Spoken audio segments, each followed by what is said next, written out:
आप देख रहे हैं आज तक। मैं हूं आपके साथ नवजोत रंधावा। पश्चिम बंगाल में चुनावी खेला शुरू हो चुका है। ममता बनर्जी ने कल हुंकार भर दी है और इसके साथ ही 291 उम्मीदवारों का ऐलान भी कर दिया है। दीदी ने अपना रण क्षेत्र नंदीग्राम को चुना है। अब बारी बीजेपी की है, जहां नंदीग्राम में दीदी के खिलाफ शुभेंदु अधिकारी के चुनाव लड़ने को लेकर अभी भी सस्पेंस बना हुआ है।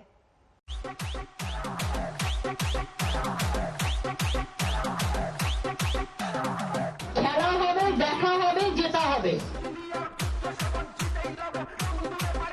7 লাখ ভোটে যদি মাননীয়াকে হারাতে না পারি আমি রাজনীতি ছেড়ে দেব। लड़ेंगे लड़ेंगे जीतेंगे। মমতা ব্যানার্জি হারবে হারবে হারবে হারবে। पश्चिम बंगाल में ममता बनर्जी ने सियासी खेले का शंखनाद पूरे तेवर के साथ किया।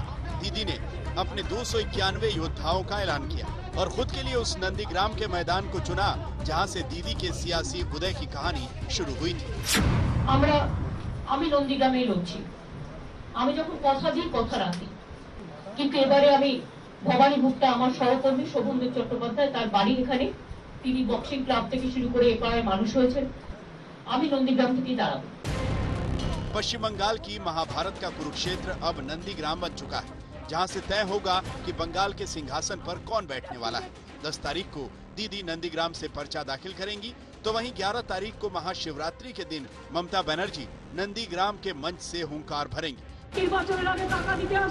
ममता बनर्जी के इस फैसले ने साफ कर दिया कि दीदी अब फ्रंट फुट पर आकर खुला खेल खेलने के मूड में है।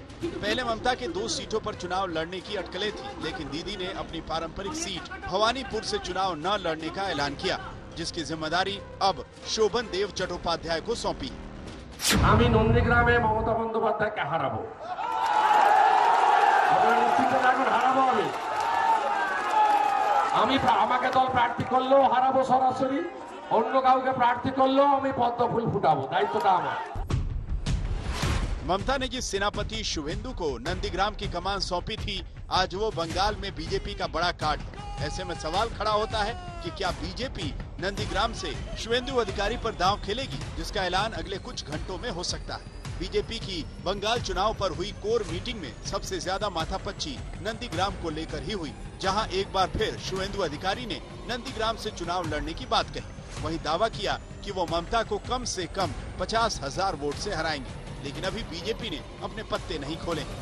नंदीग्राम से ममता दीदी को हराएंगे। शुभेंदु अधिकारी जी अगर वो खुद वहाँ से लड़ेंगे तो भी 50,000 से हराएंगे, ऐसा कहा है उन्होंने।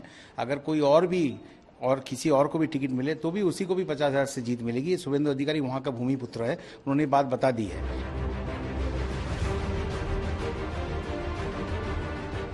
नंदीग्राम वो जगह है जहां से ममता के पश्चिम बंगाल की सत्ता में आने का रास्ता खुला था।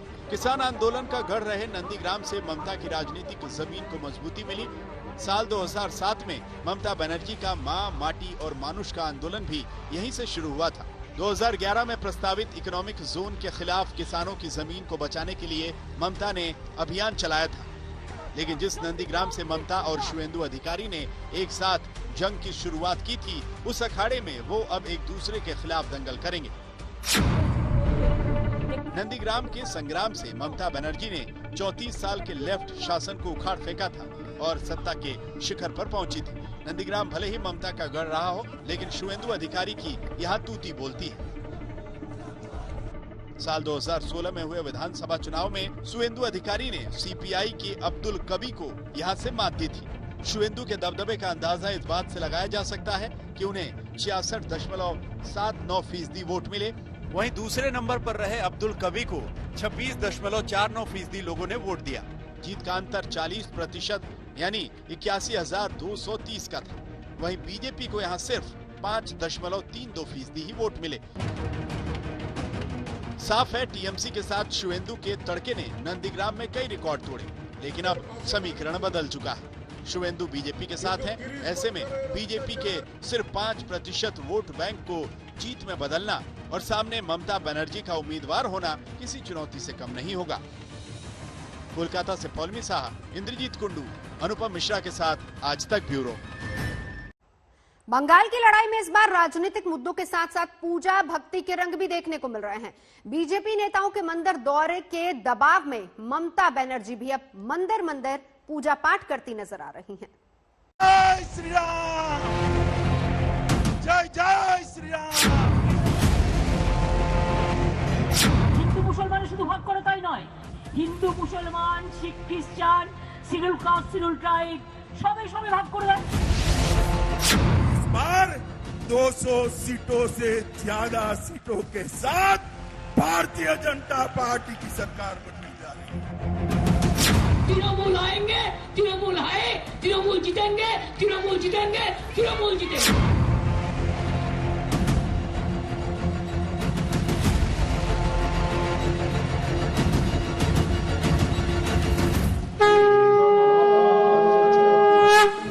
इसे बीजेपी की रणनीति का दबाव माने या चुनावी मजबूरी, लेकिन अब तक बीजेपी पर धर्म की सियासत का आरोप लगाने वाली दीदी खुद चुनाव में धर्म कर्म को काफी अहमियत देती दिखती हैं। प्रत्याशियों के नाम के ऐलान के दौरान ममता बनर्जी ने जब मंदिर और दरगाह दोनों का जिक्र किया तो दीदी के इस बदले अंदाज को बीजेपी की रणनीति के जवाब के रूप में देखा गया। সব সম্প্রদায়ের মানুষকে নিয়ে এমনকি ধর্ম তীর্থস্থানগুলো যদি দেখেন, দক্ষিণেশ্বরের স্কাই ওয়াক আমরা তৈরি করেছি, বেলুন মঠ সুন্দর করে আমরা অনেকটাই সাজিয়েছি, আমরা গঙ্গার ঘাটগুলো কালীঘাট স্কাই ওয়াক হচ্ছে। दरअसल बीजेपी के दिग्गज नेता बंगाल दौरे पर लगातार मंदिर मंदिर जाकर पूजा पाठ कर रहे हैं और हिंदू वोटर्स को जोड़ने के बीजेपी के इसी प्लान ने ममता बनर्जी को बैकफुट पर ला दिया। ऐसे में सॉफ्ट हिंदुत्व का सहारा लेकर ममता बीजेपी का जवाब देने की कोशिश में है। उनको लग रहा है कि उनकी जमीन खिसक रही है तो अब भोले बाबा के चरणों में जा रही है। भोले बाबा पर अभी निर्णय वो सौंप रही है क्या? जो उन्होंने 10 साल तक उन्होंने छल कपट किया तो अब भोलेनाथ की शरण में जा रहे हैं। मुस्लिम तुष्टीकरण का आरोप लगाकर बीजेपी लगातार ममता पर हमलावर है और इस बार टीएमसी के प्रत्याशियों की सूची पर भी इसका साफ असर दिखता है। टीएमसी ने 42 मुस्लिम उम्मीदवारों को टिकट दिए हैं, जबकि पिछले चुनाव में 56 मुस्लिम प्रत्याशियों को मैदान में उतारा था, जिनमें 32 ने जीत हासिल की थी। हालांकि बीजेपी के हिंदू कार्ड का जवाब देते हुए ममता बनर्जी अपने कोर मुस्लिम वोटरों को नाराज नहीं कर सकती, क्योंकि प्रदेश में 27% आबादी वाला मुस्लिम समुदाय करीब 120 सीटों पर अहम भूमिका निभाता है।